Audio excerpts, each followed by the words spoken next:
our game Merchanteer runs poorly, and it's all thanks to a port town. We originally had 400 FPS on a Mac. Then we designed the port town and implemented it into the game. Now it's 7 FPS. Alright, and this is how we fixed it. The first thing we did is we put the map into a bunch of chunks. So think of it like a giant 3D grid. And each of those chunks is a given island, or it's a given like ocean environment. So it's 1,000 by 1,000 meters per chunk per grid element. And when the player traverses the terrain, they render different chunks depending on where they are. So if they're sailing between ocean segments, they're rendering different ocean segments. If they sail to an island, they'll render the island. So they're not rendering the entire map at once. I don't know. Wait, shouldn't we explain what Merchanteer is? Oh, yeah. So, all right. Merchanteer is a open world 3D merchant simulator. It runs a dedicated multiplayer server, and then clients connect to it, similar to games like Minecraft, Ark Survival Evolved, Rust. And you trade cargo in a live port economy with a bunch of port towns alongside other players and NPCs. You fight with other players, you work with them, you liberate pirate outposts, and then that changes how NPCs behave when they're trading cargo between ports. You harvest resources to build new ships, you purchase property, run shops out of that property, interact with the port town in various ways. Think about your favorite game, but better. Yes, just like that. So as you see right now, there are a ton of trees around here.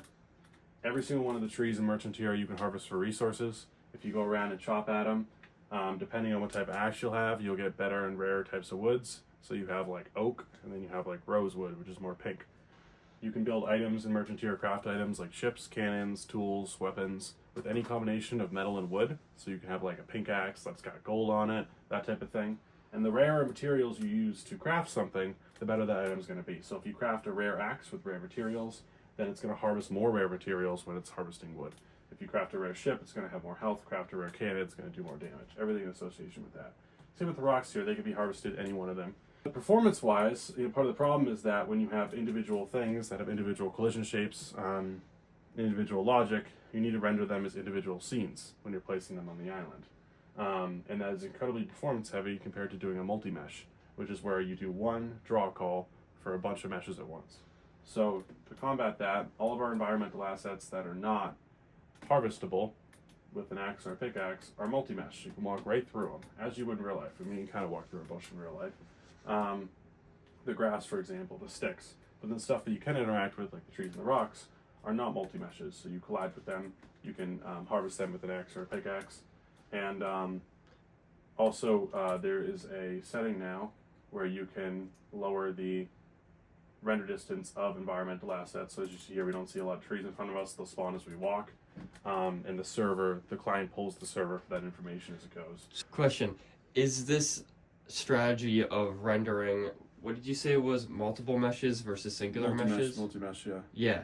So is this like, say like I had like a bucket of like hay, right? Yeah. And then I threw it, then there's a bunch of hay, and it's hard to like, get together again. Yeah. But if I had a hay barrel or hay bale and I like threw it, that's way easier to pick up, right?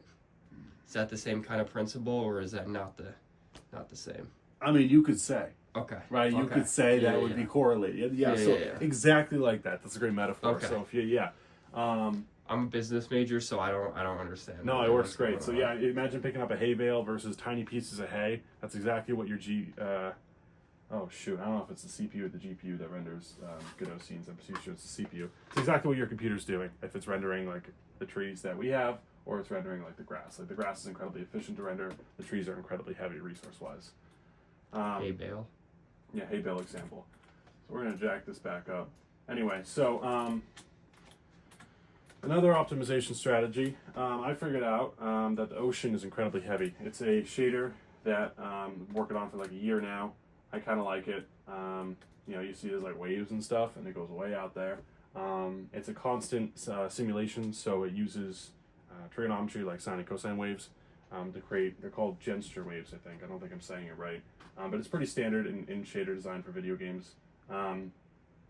But the server runs the wave simulation, and then the clients run the save wave simulation. It matches mathematically, and so you can go around and just render the ocean the same on any client because you're using the same math.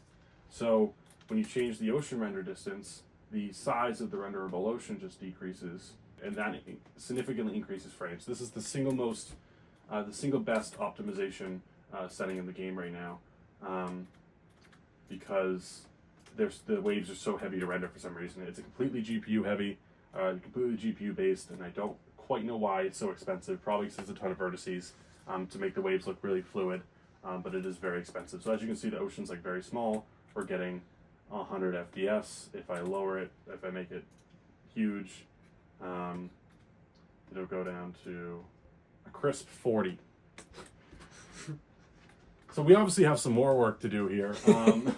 Part of the problem is that we're rendering this giant island, this port town over here, and although I talked about the island, the map being grid-based, you still need to render a minimum of one grid element at a time, which is like a higher poly terrain and everything. So it is a bit of a heavy game. We're gonna have to do some more work and stuff, but yeah, that's what we did to optimize it. Any questions, Luca? I think you nailed everything. I can't think of any. My only question is, it's a hay bale, right? Not a hay barrel. Hay bale, Hay bale, it's a hay bale. Okay. Also, we originally were planning a Mac OS release of this game, but I originally developed on this baby right here, and it doesn't run on it anymore.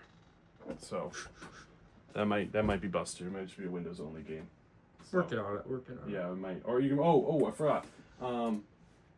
Potato settings. So this is the other one. This is actually pulled from Rust. Anybody that plays Rust, it has a potato setting.